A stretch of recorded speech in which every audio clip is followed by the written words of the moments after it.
ba fauteuil roulant wana eza loka makolo na bango na rêve mana poste nzamba toucha ngaka na côté wana kaka donc elo msute na sala ya mo ka ba tout sala yango déjà quand nous le biki na film raté mais ça je n'ai pas compris moi-même pourquoi comme dans niveau to filmer vous comprenez il a fait un coup de Jordan Kambala pour te filmer il y a déjà ça rien n'est pas sans éthique à trace il faut qu'on filmer mais puis ceux qui voient Nzambete n'a pas ça déjà mutulobi na mulili mutanga filmer ngaza alors besoin pour qu'on appelle machine à autonome machine à autonome il y a le boko il y a pédale il y a côté mais il y a pédale il y a côté tanayo fondama fungula ba porte pour tous en différentes et c'est un peu un sacrifice car il n'y a pas de bénéfices sans sacrifice. C'est vrai qu'on était encore trop jeune. C'est parce que prends mes araka parce que j'étais pas encore Charlie Prince au Nala Lelo pour partir magam nangaka. À cette époque-là, voilà, à cette époque-là, ton nom qui va poto, ton nom qui va poto ok non. Comme moi ils a photo moi ils ont un passeport à papa naé. Nous sommes moi poto tout ok non poto moi ya bon ça dit boké poto boké vacances bozongi. Tu as na boulot tika na poto teta la kaka. Moi na botami na poto mais papa décidé que bon na otanga na Kinshasa. À l'époque, école à danger, école belge, école française, ça y est, ça. On a air, on comprend. Et on te fout à Minerval, la franc belge, la franc français, la franc. Tu fout à Minerval, la franc belge, la franc français. Tu te fout à Minerval, la franc français, la Kinshasa. On comprend. Tu te colles bien. C'est vrai qu'on était encore trop jeune. C'est parce que prends mes araka parce que j'étais pas encore Charlie Prince au Nala Lelo pour partir magam nangaka. À cette époque-là, voilà. À cette époque-là, ton nom qui va poto, ton nom qui va poto, ok non. Comme moi ils ont photo moi ils ont un passeport à papa naé. Nous sommes moi ya poto tout ok na poto moi ya bon ça dit boké poto boké vacances bozongi. Tu as na boulot tika na poto teta la kaka. Moi na botami na poto mais papa décidé que bon na otanga na Kinshasa. À l'époque école à danger, école belge, école française, ça y est, Kinshasa. On a air, on comprend. Et on te fout à Minerval la franc belge, la franc français, la franc tu fout on a fout à Minerval la franc belge, la franc français. Tu te fout à Minerval la franc français na Kinshasa. On se comprend, tu te colles bien. Amen. Merci beaucoup. Merci. Maman Eve, maintenant avion na tota na ndenge violon oyo zalana.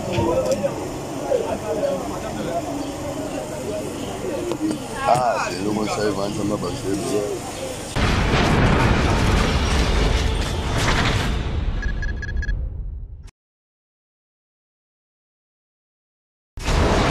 Hela ma on a ekolo samo na voila roga missile na ningina loba oye koya heya Mayo kombo nani?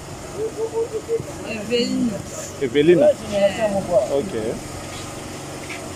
Bon yo kombo zana. No Papi.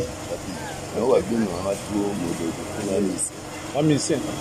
Ambo oyimba pe. Ba wona migeni. Oyimba voni. Ah, aussi. Mais vous le avez c'est la jeune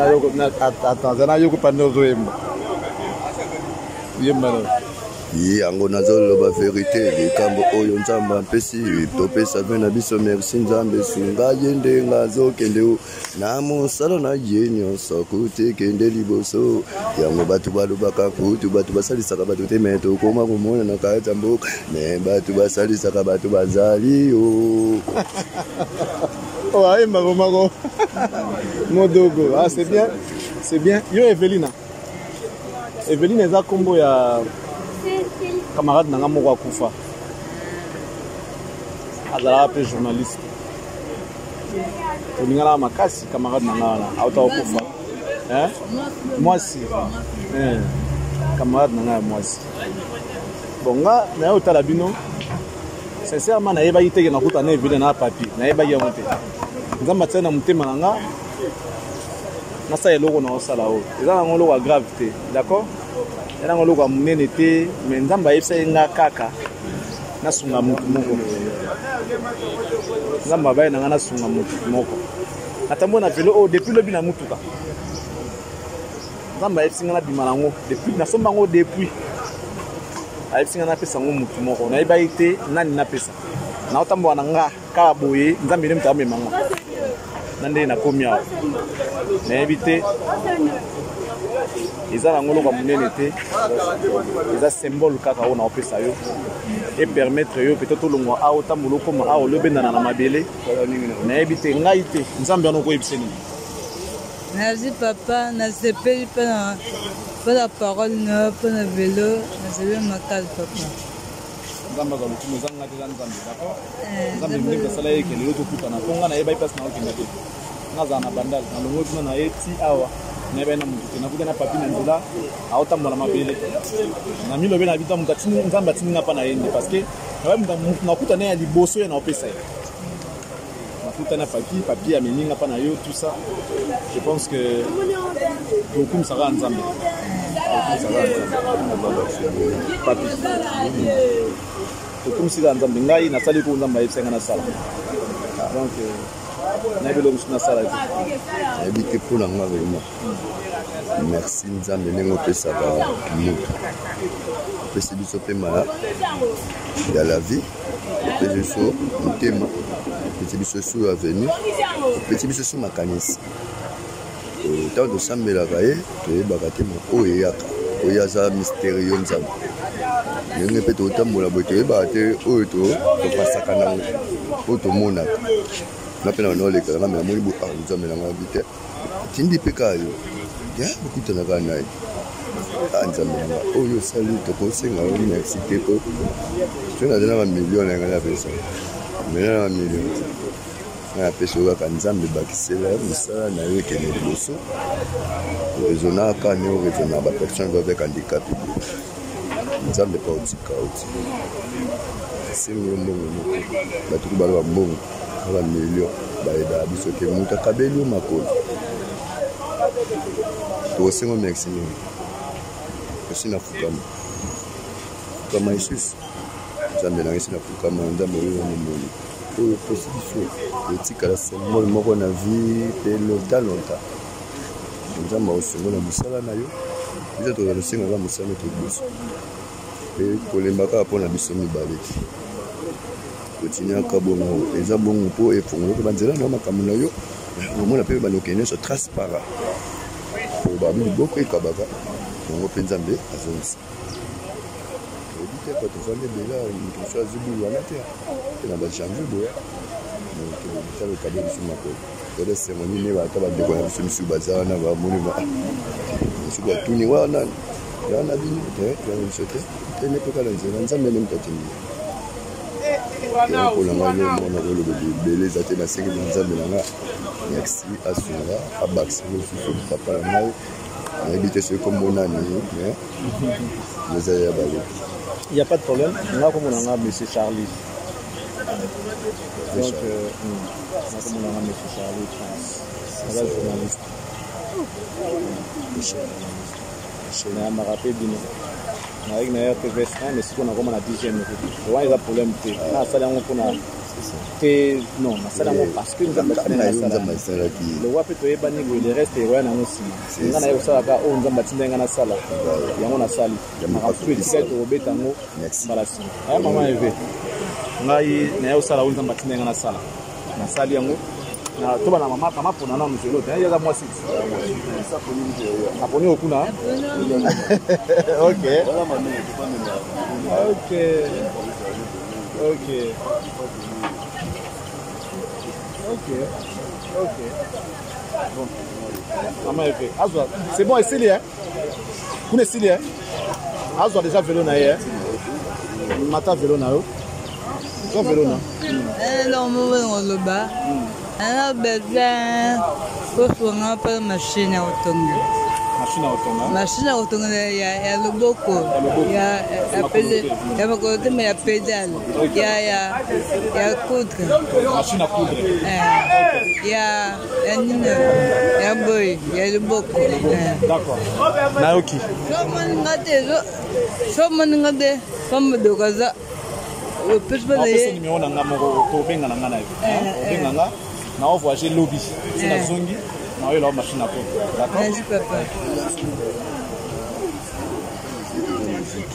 Ta musique est la musique, mais au domaine de sala section en live pour tirer machine à bouillir, pour machine à bouillir, fait aux courant. électronique. Mais ouais, biso mo nombre parce que tu vas aller prendre des sinon même biso ko kata boé to to ngoma bilamba biso malemba lemba to chape boé mutu pa ko samba ne boé na place to bimara bima ogenda singa singa wana za vite. D'accord. Ko lesi tala ba to malemba ke ko sa mbongo to sengi ti wa bien. Mbongo pe to zo ni mu so pe so mbongo ba lo belebe. So pe so mbongo ita so mbongo pa to zo na ndinga mabe. Je me suis dit que mbongo ne boé mo na mo awlo ba lo mbongo. Tu as pour ça même misala na mto to ezali. Misala na mutu pe et travailler mon week-end au totangi et tout ça les là. D'accord. Machine à coudre, il y a maboko na yoki. En tout cas ndamba ça biso. Asunga biso, so to zuma koki. To za na ngote. Ndamba sunga ne to kei boye. Bika biso amen na biso ne to Sénégal nzambe na biso. Et ba tane boke ne bo mona ba mo makamno c'est ça passe. Merci beaucoup. Merci. Maman Eve, matin avion na totana ndenge vilango ezalana.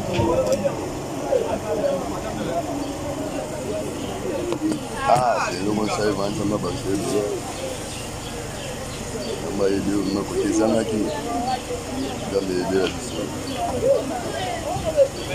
bien na chari. Ah, on aurait besoin de petit na chari. Moi na zuma. Nani? Mo de ça. OK, on va ça OK. Mais quand on repousse ça va et qu'elle est bien.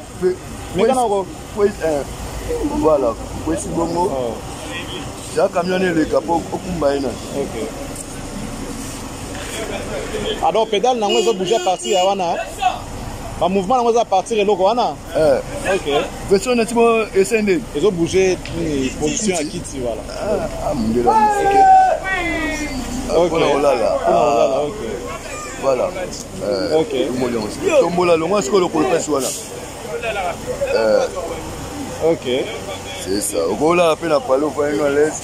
Ok. Moi bébé. Mais quand tambola c'est bon? Bébé, tu es comme moi tout le monde. C'est ça. Quand on a fait koto simi ana na banini. Na bali kolo. Koto simi frère.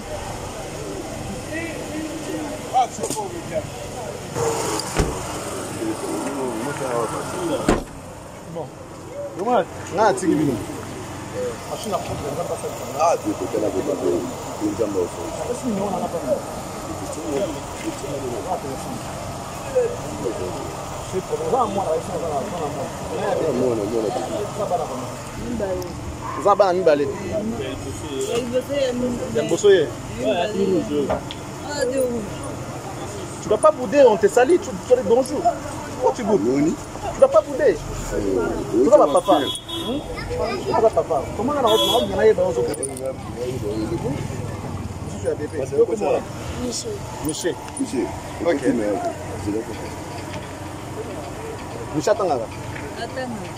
Tangara.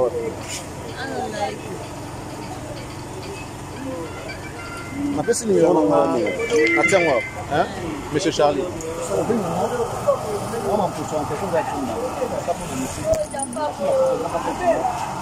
J'ai l'option à aller là.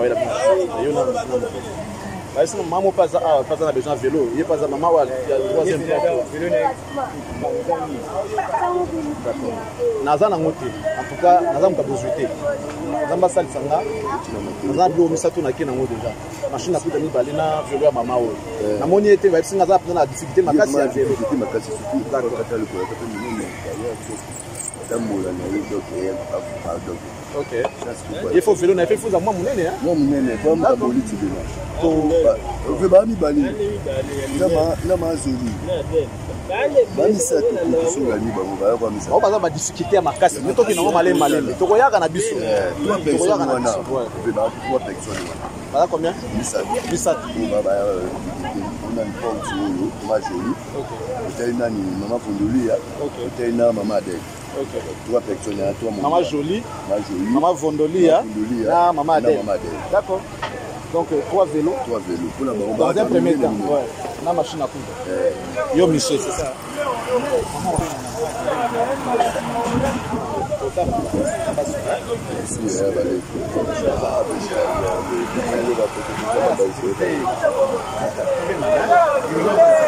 Très chers internautes, bonjour. Nous avons fait une descente. Nous sommes venus voir un grand frère, c'est-à-dire notre aîné, un journaliste que vous connaissez au nom de Charlie Prince, l'excellence chevalier. C'est avec lui qu'on va passer un petit moment de partage. Qu'est-ce qu'il est devenu aujourd'hui pour tout le monde qui est dans Zela, à Salabadon, tout ça. Et on te le qui est tout sur l'amour. On a quitté dans ça, commentaire et le juste derrière moi, on va le rejoindre comme ça. Sur l'anaïe à long et à large. Jordan Kambala, si tu peux me suivre, s'il vous plaît. Excellent chevalier, bonjour. Éternel confort, Joël Yaïs, bonjour à toi. Meilleurs vœux, bonne année. Merci. Meilleurs vœux également à tous ceux qui nous suivent. Espérons que cette émission ira bien pour la Bango. Et vous allez bien édifier Bango et ça la bien. Voilà quoi. Donc je suis à ta disposition. Merci. Merci pour le tout. On a remercier Bino Nabazela Bossala. C'est grâce à vous donc Bossala Nzela Bisotozo les cas tranquillement mais Bino Bomone dans mon passé. On a profité de l'occasion de le raconter na comme un journaliste quoi. Ben, comme tu l'as dit, surtout. Disons, ils allaient à bon la vie. Ceux qui ont un moto au ça merci. Moto n'a pas un moto au ça merci. Moto n'a pas un moto au ça merci, ainsi de suite. Donc, si on a besoin merci, merci. Tu peux te dire merci, na bateau, bazala le besoin de vie. On peut parler merci, na bateau, bazala avant, donc, les gens là où basala le besoin bazala, peut-être peut baler lango pété. Biso bao na bino to romolé lango. Nzamba zo lokumo parce que les a facilité. Mais sinon, merci de la reconnaissance. J'espère que nous allons pas au monde à bénir. Lorsque la reconnaissance est allée, ça permet à ce que nous allons à travers la reconnaissance et ça aura toujours suivi dans la bénédiction la semaine. Merci. Ouais. Toujours continuer le en tant que journaliste, mais aussi moi moi les Cambomoro est-ce que tu continues d'être journaliste? Pourquoi pas? Je suis journaliste.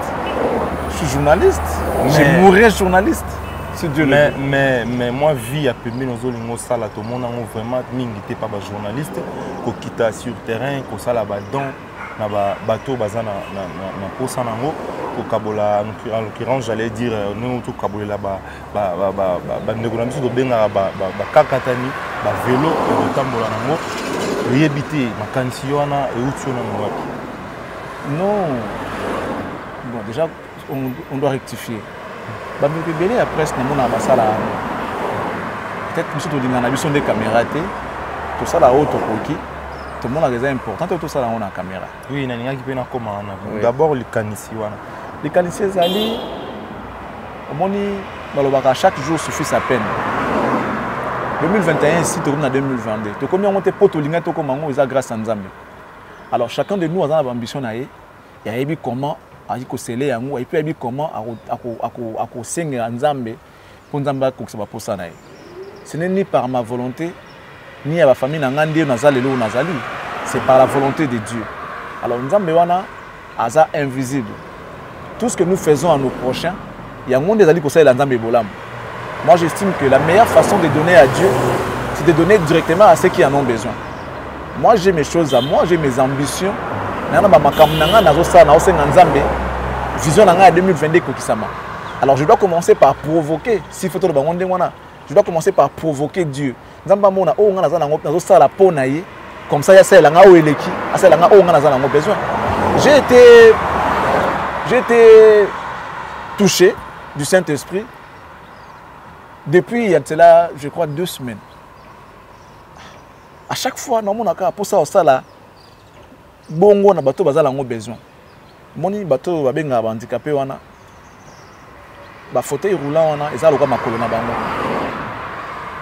Na rêve mana poste nzamba toucha ngaka na côté wana kaka. Donc elo msute na sala yango. Je ne sais pas. Peut-être à senga na sala bongo pas zonga selanga on a zango besoin parce que il y a pas de bénéfice sans sacrifice. J'ai été touché franchement. Fallait que na sala yango fauteuil roulant na pesa na bato baza handicapé wana auto benga ba vadio ba koka ba kaka tanengo uta lo bato tout à l'heure.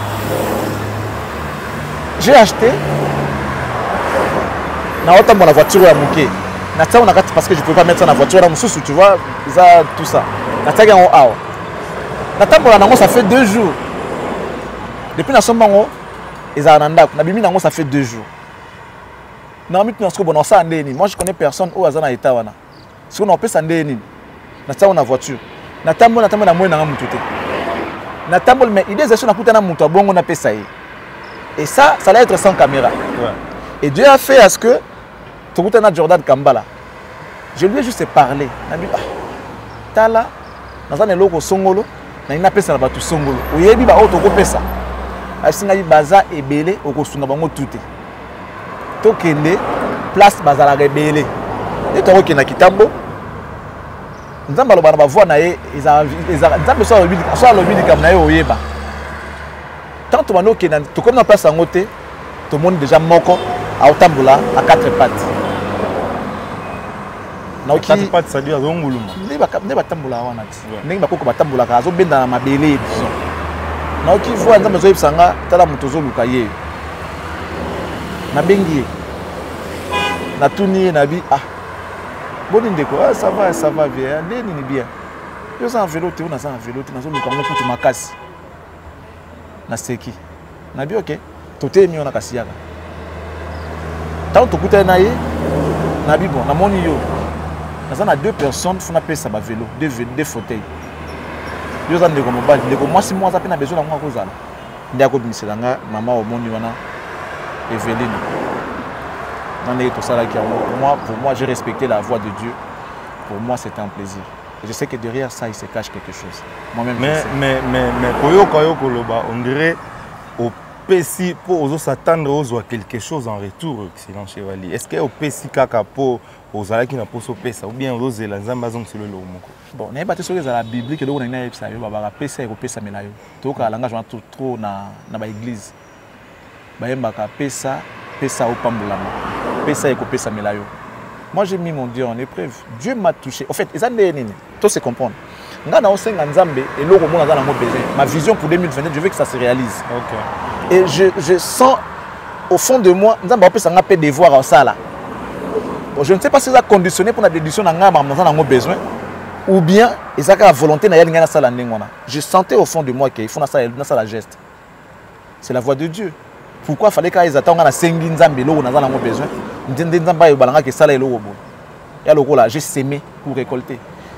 Effectivement, na pesi pour na pambolama. Mais na pesi pour bango bazong selanga te. Tu comprends? Mais c'est là rien à retour pour na bango, mais je sais que Dieu ne laissera pas passer ça inaperçu. Mais biso tozala na yo chevalier, biso mo ba o toza batu oyo ozanga jamais ko tcha ibo na poche osunga. Toza vraiment ébélé, na nous tout monde a été bimisi ata phone au filmer. Oyo kaka obani maman au PC et puis au filmer. Et ça pourquoi? Et ça va voir Nzambe. Nous devons aussi prêcher par des gestes. ONG t'es beau? Non, pas du tout. ONG, ils ont appelé Vision Nanga. Je vais te... Là, c'est que ça. En fait, au moins, geste et salami. Hier, j'étais assis quelque part. Na pourquoi? Na ba fauteuil wana katiaka. Place na vandaki na la sucre na moni handicapé moko aye ya kobendana. O basinga na ba. Na tuni yo za na véloté. Je voulais prendre ça la nuit, ils avaient vers 19h 20h. Je voulais lui remettre moko. Abi nanga nazanango. Au moins il a été honnête. Abi singa te nga nazanango. Na bien d'accord parce que na ninga na pesa ya yo vélo. Mais le cause nango ya pas habité. En tout cas, batu musu batu nanga na lobaki nazanango te. Pour pesa nga na teka. Mais je n'ai pas compris yo tuninga na ndimi ki nazanango na episode vérité. Le cause andikanso kabela mutu oyo kabela wana eza esengo mingi nzamba pambola yo. À la longue, salata ONG osunga kabiso. Nzamba opesa yo ebele. Il m'a dit ça. C'est dans mes visions, c'est dans ma vision pardon, c'est dans mes projets. Mais il y a lobby nanga yango. Salata ONG o sunga kabiso. Le roi zako senga na ba, j'ai pris ce que je pouvais na kabé na bino o sombata koka. Abi nanga so abi na banda o senga. Nanga na kende boui, mais ndeko kabé ninga na préféré na zonga nanga mbala moko. Je te dis, mon Dieu m'est témoin. Non.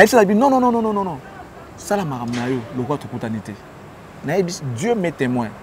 Abisina penda, on a kende boy.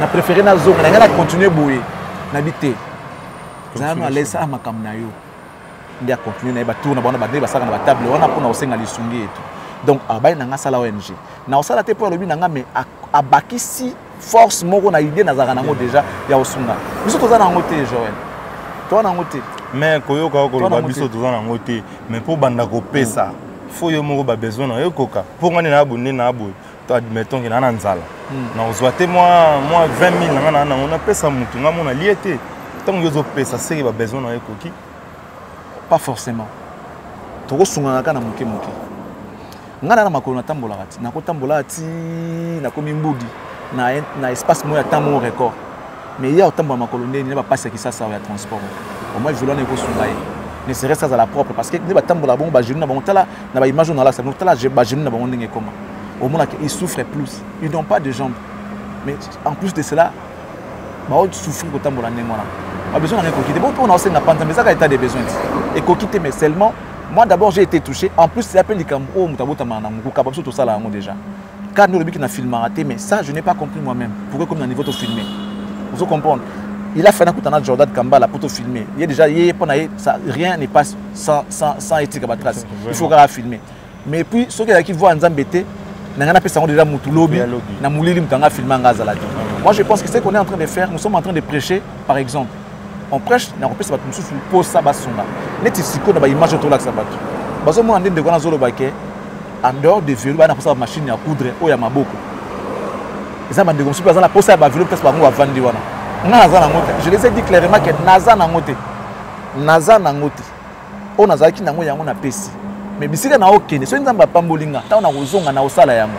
Donc ça veut dire que muto otalanga, o atala yo le émission na yo. O ya mundu ovi ko sunga. Nous avons leur adresse. Pour ça, numéro na bango, on peut toutefois donner. Il y a des gens qui ont pesi bango. Et ça, tu as le canal de bénédiction pour na bango. Parce qu'il y en a beaucoup qui en ont besoin. En tout cas, il y a beaucoup de gens qui en ont besoin. Alors, biso ça là, tout ça là, parce que nous avons tout type tout ça là. Nous avons besoin de belé. Et belé, tout dans la famille, nous avons pas.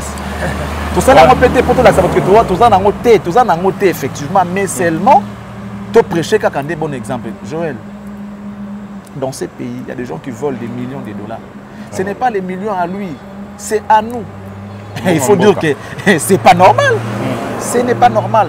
Dans ces pays, un ouvrier qui travaille dans fait tout ça, par exemple, dans un hôtel, qui est incapable lui-même de se louer une chambre dans hôtel, ce n'est pas normal. Des gens qui travaillent dans des restaurants où les travailleurs sont incapables de s'acheter un peu en cas de restaurant, ce n'est pas normal. Toi, tu travailles, on ne te paye pas. Ce n'est pas normal. Et les gens veulent nous faire voir qu'on dirait ça normal. Ça, c'est pas seulement ici au Congo. Dans mon pays, où il y a des décideurs, il y a des... Papa, ceux qui déjà brebis a déclaré, a s'avoué vaincu. Et donc le berger s'est dit, ah, on a recassouté. C'est quoi le brebis? Tu as vu Nambour Nabiso. Il n'y a qu'ici au pays où le chapeau dit que Mboko ici est Koufa. Ce n'est pas normal. Nous tous, nous avons l'espoir et pas naïf. Ce qui est moi, je dis que non, fini l'espoir, ils ont sauté. Surtout au Kenya. Donc, ce n'est pas normal. Quand vous avez propos, vous avez des gestes aussi, vous avez des propos. Les autres, moi, genre, l'année prochaine, les années électorales, est-ce que dans votre vision, vous avez un boulot postulé? Vous avez un boulot, ça, il y a plus moins beau, vous avez une idée, vous avez un polo. Pas du tout. Mais seulement, vous avez battu. Nous avons maintenant l'ambition politique est là, certes. Mais nous avons une idée. Jamais que nous avons une idée. Parce que quand on a passé dans la Rawana, nous avons une salle à ceux qui ont postulé, attendent à passer pour l'autre, ils vont voter, ils vont voter. Dans salle, on n'a rien à voir. Nous avons ceux qui n'ont pas le quota, mais dans salle, on a une vision pour 2022 par rapport à ça. Tu sais qu'il y a peu vers la fin de l'année 2021, notre Rumba a été inscrit dans le patrimoine immatériel et à l'humanité. Ouais. Donc Rumba, ils ont mérité ce qu'on promotion au vrai sens du mot. Vous comprenez? Promotion, mais c'est promotion dans le vrai sens du mot. Tout le monde a blague ça en 2021. C'est maintenant le moment où il y a Tombola Rumba, n'a pas acteur nango. On a commis beaucoup de bêtises en 2021, l'année précédente. Les lots où nous avons pris conscience pour travailler ce qu'on a travailler avec nos artistes pour tomber la rumba na biso. Et comme si la musique est un patrimoine immatériel de l'humanité. L'humanité est Congo. L'humanité est ensemble à Mokilo. C'est-à-dire patrimoine à Mokilo. Comme Pérou, patrimoine à Mokilo. Donc nous devons nous travailler pour l'humanité. Dans le bas qui te créer le concept de Sika, connexion top 5. Ça veut dire que connexion top 5 continents. Partout où il y a des Congolais qui font de la rumba, Bazali, Turukende, pour nous retomber la force. Comme ça, nous avons au grand jour. Parce qu'il y a des styles qui sont talentueux. Mais seulement, on a succès, nous avons un cas exact. Nous avons 5 continents. Premier voyage, déjà dans le lobby, nous allons suivre héritier. Nous avons propre moyen nabiso. Nous avons les sungite. Nous avons les sungite. Mais yo zo zombon wa pipo na osala ba marambo nyonso. C'est la salle pour ça les sungite. Na salle que nous avons organisé, il y a des gens qui sont avec moi qui n'ont pas besoin de comme on a télé. J'ai mes partenaires. Autant que bon, on va voyager, héritier à Québec en nature, qu'il faut pour accompagner héritier. C'est bon. Visa, papa, billet. Chaque chose a son temps de balobara. Tant que il y a autant de la mokili pour nous tomber la kitana biso sikwe ekoki. Parce que lorsqu'on va me voir un Turc à mon dans la rumba, a dit que c'est parmi le patrimoine ya mokili d'origine congolais, mais ils ont patrimoine à l'humanité. À comprendre. Mais avant, il faut expliquer la rumba, c'est un style de musique fait au Congo, tout ça. Les lois comme patrimoine immatériel de l'humanité. Humanité. Donc, partout où je serai, ils ont payé à rumba. Il y a un autre bandit, tout le monde héritier, il y a moyen d'abisso. Tu as mis un bengi sauté, moyen d'abisso. Donc, vous avez héritier naturel. Oui, tu as couvrir l'événement héritier, tu as après l'événement, ça veut dire quoi? Ça veut dire faire les reportages concernant le déroulement et l'événement Tina aussi là. On sera là. Est-ce qu'il y a une équipe de journalistes Je me déplace d'abord seul, mais on a toute une équipe, on a une équipe de rédaction où on travaille dessus pour la connexion top 5. Okay. Avec quel objectif? Comment on va faire la promotion de la rumba aujourd'hui qui est devenue comme un patrimoine immatériel de l'humanité. C'est-à-dire qu'il y a Congo, comme il y a Mokili Mobimba. Tout ça, la promotion de la monde. Vous comprenez comment nous allons orienter nos artistes? Mais il y a une seule condition, on n'est pas leurs ennemis. On est là pour voir comment on va orienter maintenant la musique et je crois après une ou 2 semaines, de Suède. Donc on va faire d'une pierre deux coups. Turquie, tu es membre héritier Sili, Toké Suède pour une semaine, tu es Mboka. Tu remontes à Siko, prochain artiste c'est Zanan. Il y a des gens qui font accompagner, qui a manger, il n'y a pas de problème. Mais surtout, qui est d'abord nous-mêmes. Voilà, si on a des faut battre les porte pour tous les différents. Et c'est un sacrifice. Car il n'y a pas de bénéfices sans sacrifice. Il faut s'aimer pour récolter. Bon, si vous avez une mission, vous avez fait fondre le mot sur le barana, vous avez fait orchestre bête à danger, mais vous avez Turquie. Tolana bango babenga biso parce que naïb bango non tout c'est ça le problème. Ba otoyi bango te bi que non programme les abou. Otoyi bité il doit se faire voir. Il doit se faire connaître. On se comprendre, il faut contacter biso. Abengi biso non, na pe na besoin na bino na mboka na zalaka na bibwa na kisantu tout ça. Oya pe tokoya. Même te so oya pesa numéro ya contact ya bureau. Ouais, numéro contact numéro na biso yebana déjà c'est plus 243 99 99 06 754. Nous avons 99 06 754. C'est notre numéro. Au Kenya, au fin fond de la province de Congo, partout dans le monde entier. Si tu as besoin de notre apport par rapport à Moussala, par rapport à Moussala, on va venir là où tu es. Conditions exactes. Non, conditions exactes. Conditions exactes. Mais pour la mutu oyo ayebaniti. Parce que lorsque nous on fait ça, derrière héritier, on peut trouver un sponsor parce que nous n'avons pas l'héritier. On doit comprendre la logique parce que les business. Les business, tant que la promotion à Rumba, on doit aussi se retrouver parce que ça nous a biso. Quand on reçoit héritier, peut-être na YouTube, ça va nous donner beaucoup de vues, ça peut rapporter quelque chose. Mais Moutou Ayebanité, on a YouTube par exemple, les gens ne vont pas regarder notre côté là, il y a Star Ayebana déjà. Donc, et cause la pas manque à gagner, mais cause la paix moins freinage pour la bisopé. bien que les hommes sont sans problème. Mais Moutandé, on a bengi yo, humanisme quand même, ils ont senga que tant bande voyez pas nova mais la tamo mai, ou yambi bango balié, attends ce qui a grave et te bazon appel à moi c'est moi qui va la peine de on a bango ça c'est normal. Le beau bénéfice na bino bebiso les années puisque au lera na YouTube mais billet à Turquie ça combien visa hôtel na yo kuna est-ce que quoi nyonso yo le longa na bénéfice à YouTube, je ne comprends pas. Nous voulons écrire autrement cette page d'histoire. Les artistes disent souvent Basalanini pour la carrière. Basalani.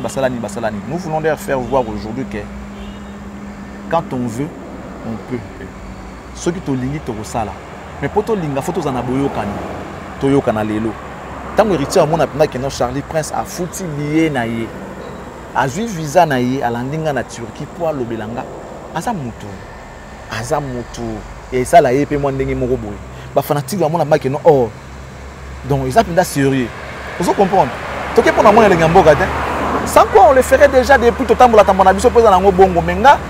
J'avais déjà ba calcul nanga na ndenge mususu. Dieu étant amour, tant da comme sur rumba, à tomboli rumba et ça nous donne maintenant cette fierté à Kotambola au nom de la rumba. Mais est-ce que nous avons Rolanda Toto et bon en Turquie qu'on s'allie en passant, on a mis ça à Paris mais à la Turquie le 29. Mais est-ce que Azate au courant pour comment qui tous Rolanda tout ça ou bien on a une surprise à toute équipe quoi. Tout le temps vite fait, on a commis dans un coup de prêter. Tant qu'il y a une émission à voyager à Kepoto, tant qu'on pour voir ça la démarche dans Espagne. Bon, je vais voir le combien tapé à Istanbul. Je pourrais être là. Il y a eu à Bongo, il y a une concrète, je pourrais être là. Ça là bien, ce que ça a non non, si c'est bon, tu écoutes en akuna. La seule marque na simana, boubou, c'est bon, j'ai eu mon visa et tout. La seule babie nanga, je quitte demain dans l'Olandaï. Donc on a couvert l'événement et puis voilà, peut-être on a tous les qui sont on a TV, tous les internet comme ça n'est bon on a musala. Nos amis de l'Europe, ils ont la facilité dans partir, c'est parce que moi j'ai partir à Kuna pour un visa Liban, ça la petit problème. Nous sommes en Afrique, pour un visa à Liban, continuer à la paix moi passe. Mais Dieu voulant, statut d'habitude à journaliste, je ne pense pas que va plus l'habitude visa. N'importe quel pays tourne qui pour un statut va passer sous visa, il n'y a pas de problème. Et dans la Schengen, tu as un petit bonheur qui est de Suède. On a eu visa territorial à Suède. On a eu visa à Turquie. On a eu visa à Suède. On a eu Suède avant. Alors j'ai retardé mon voyage parce que je voulais qu'on n'a pas hérité. Après, on a Suède. Donc, je commence par Turquie pour hériter une semaine et demie. Le temps où on a ambiance le quartier général Nabango, tout ça alors, on va faire un dossier, tout l'externe de la télévision, les médias et tout. Ensuite, on a Suède. Mais si l'organisation a besoin de ça, on a pris la chaîne à télévision, ou bien les cas sur internet, vous allez moi. Pourquoi pas vous contacter la chaîne sur la télé? Non, avec le temps, ouais, c'est une foot. Moi j'ai ma chaîne que je travaille, ils ont audience. J'ai ma chaîne et les cadres à 2e rue, ils ont la visibilité mondiale. Et puis surtout, on se sur YouTube, on a Cactus Cactus TV, si on commence à faire ça, je pense que les gens vont s'habituer à la nouvelle grille à programme. Mais le quoi, ils ont une mission, ils ont caché à mon tour. Pourquoi vous avez pété à port? Bien, puis il y a une chaîne Moussoussou, c'est peut-être pour ceux qui ont autant de B1, de digital, il faut que c'est l'euro en boca. C'est une banque qui doit débrouiller. Bon, avec le temps, on pourra faire ça, mais ils ont une chaîne en caractère commercial. Ils ont un espace pour la libre, à la l'aise. Ils ont un espace 30-45 minutes pour l'extérieur. Mais bon, comme tu as un bon côté, dans le cadre projet, on le fait d'abord comme ça. Ceux comme au côté, tu as un partenaire à Makassi, tu as un annonceur, tu as un sponsor, comment soutenir l'idée. Parce que la rumba aujourd'hui, c'est une fierté d'abord nationale, ensuite internationale. Quand on parle de la rumba, nous avons rumba. Parce qu'il est reconnaître rumba comme patrimoine immatériel, il y a un monde. Donc je pense que comme c'est une fierté internationale, mais ça commence d'abord par nous-mêmes qui sommes congolais. Et puis voilà, donc la charité bien commence par soi-même. Voilà. Mais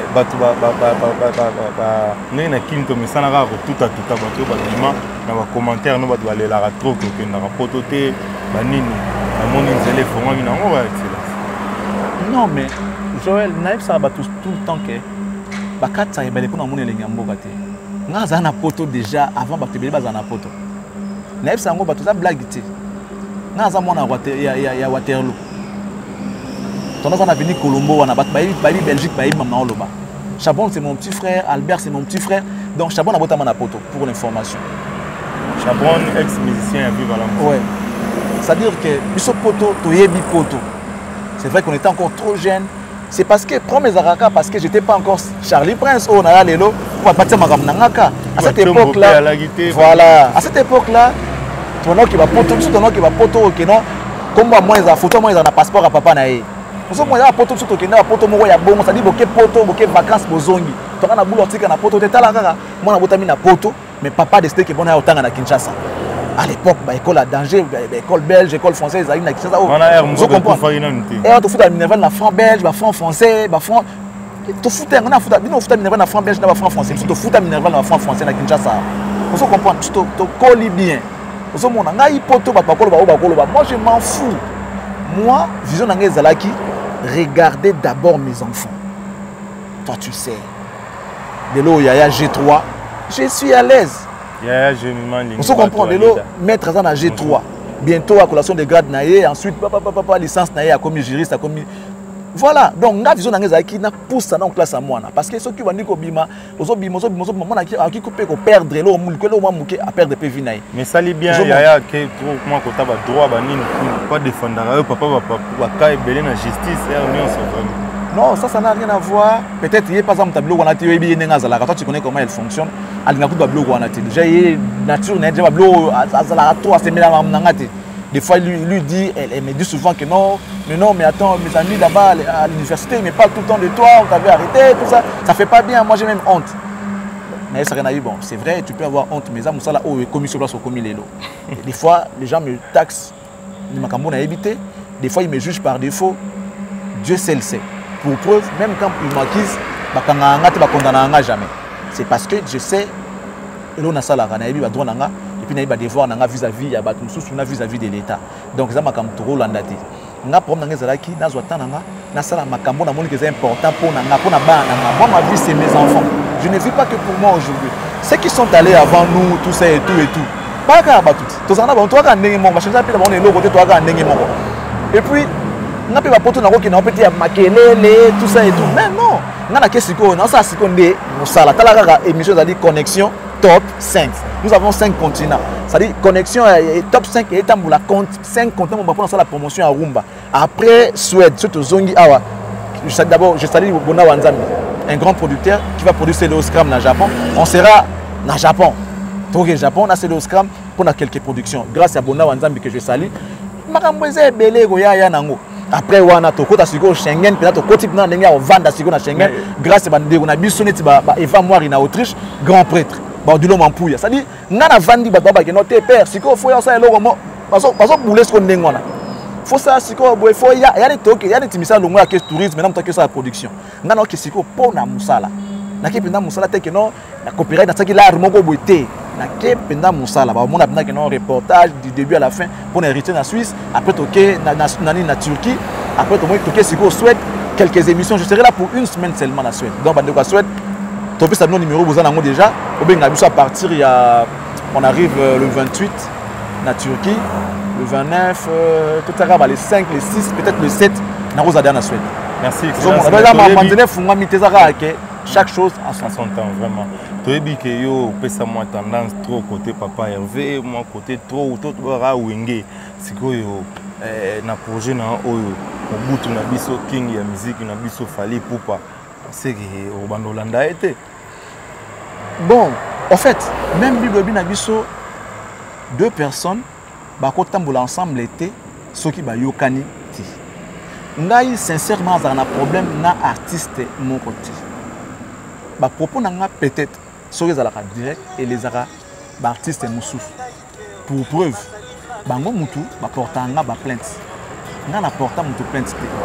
Na finga pe mutu te, na ina pe mutu te. Est-ce que Bango est capable de faire n'importe quel travail avec nous? C'est ça le problème. Moi, je n'ai pas de problème avec qui que ce soit. Non. On a un problème. Non, mais le projet est là, mais il faut que au travail. Est-ce que vous faut ça la démarche puisque le projet est bon, c'est très difficile. Tout ça là. lorsque les gens vont voir apport il y a projet en haut dans ma carrière à Tunsusu va s'intéresser à biso et vous allez appeler 5 mois un jour tout le monde peut bien sur le téléphone que tu as besoin de service na bino pour na Kamboumou son c'est déjà justement si tu donc au moins que je réponse à la question non mais nga tu na yo mo kolo projet non mais nga na la démarche té de lors que na mutu na baba biki peut-être nga na linga bango té boyenga na za boyenga na boyenga na boyenga mais dis-moi si vous allez démarche wana vous pouvez vraiment les contraire au bakanisa bato kutu bazana bango nani wa beta mbata ken ba beta mbata na produit wa buki caméra na ba boki na c'est parce que surtout linga humiliation nga travailler na bato ba respecter bato si tu me respectes je suis avec toi muto wa faire je ne vois pas petit na biso à travailler na fali nani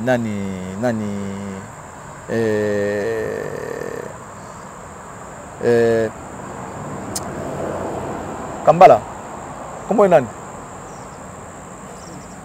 pas mobali petit na biso nani au kata partir ouais petit na biso nani Mumbaya Mumbaya aucun je sais pas maître ou tout le monde à bureau il a fait à Bengana mais non mais tout le monde sait qu'il travaille avec Fali parce que même analyse naïs a toujours il y a on a faire comprendre que ça dépend il y a Bengana été il y a on a faire comprendre que ndenge bango bazaba na ndenge basala mama bango babeta même ken pour la que ce que olobi na Fali boya au finga yo ya finga même babeta na podium c'est pour dire que respect exact. Moi, je vais travailler avec des gens qui respectent les gens. Donc, ça veut dire que nga Charlie Prince Bonaye, vous me respectez. Le type ça, Moussa, nanga librement, na 6 na biminza na simza na sani na ke na mona ngo pa ferre, na mona ngo pa wata, na mona ngo pa inosbi, na mona ngo pa jibe, na mona ngo pa wera, na mona ngo pa kofi, na mona ngo parce que toi finga fali, nani kofi tongo midi pour na fali. Ba ki na pas kofi chaque jour en bango.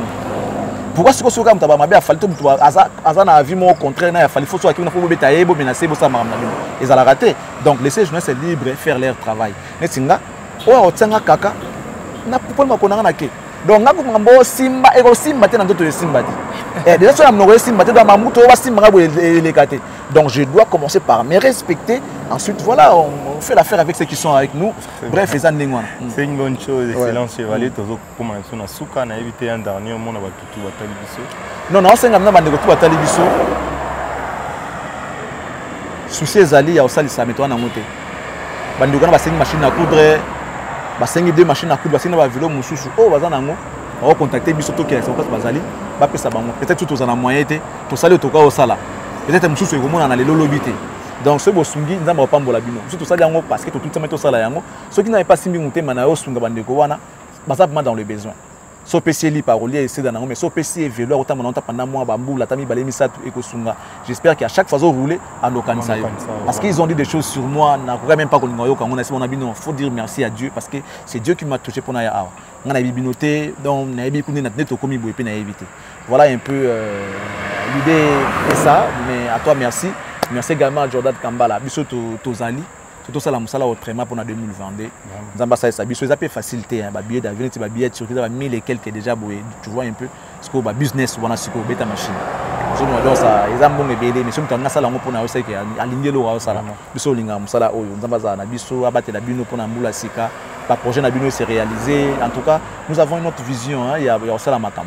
Tout déjà degré rumbe ko munene. On n'a plus le temps de faire des aventures à propos de musique. On a que Dieu vous bénisse tous et qui nous bénisse aussi. Merci Chico Ferre, Pavillon 5, Wolopé Palata, Osaïla, Raïso, Koti Maboko, ma partie Maramboué, Osala bien, Gislain Cross, pas, je ne t'oublie pas, ma solo Yango, tout solar de Yaba ONG, Toro Bana, Pe A, Maramboué. Merci à vous tous qui nous avez suivis. Je tiens à remercier celle qui est derrière moi, ma femme. Merci beaucoup à Astrid Moulenda, Temple du Plaisir, Maman Paradis. As de cœur, merci à toi. Merci également à mes enfants. J'ai vu Lingibat au maître. Merci à Eli. Il y a eu Abengagé, boss de King. Si toi tu es King, moi je suis qui habite, toi tu es prince. Merci à toi, boss de King. Eli Ndama, merci. Un grand merci à Bibish Oumote, ma Cédric Makela aux États-Unis. Merci à Pepe Mbongo Maboko Bank, Moriloubi. Ils ont entreprise ils ont assuré la sécurité. Et puis, ça la construction qui t'a contacté Pépé Mbon à Borobank, na Morilou, agence. Donc, ça l'a biso bien. Merci Nayo, merci Nabandeko tout. Batali biso na poto partout, Bilo Mampouya, Eva Moiri, encore une fois de plus. Merci beaucoup. Guilhem Moulenda, Moutema Arlette Kountola Moulenda. Merci également à toi. Un grand merci à tous les abonnés de Cactus Télévision et tous ceux-là qui aiment Charlie Prince. Merci beaucoup. Je ne t'oublie pas Diego Santa Fe. Merci beaucoup à Fiston Muzikanda, staff, il y a Banatou, il y a Montikile. Merci à vous tous. Je vous retrouve très prochainement. Merci. Ciao, ciao.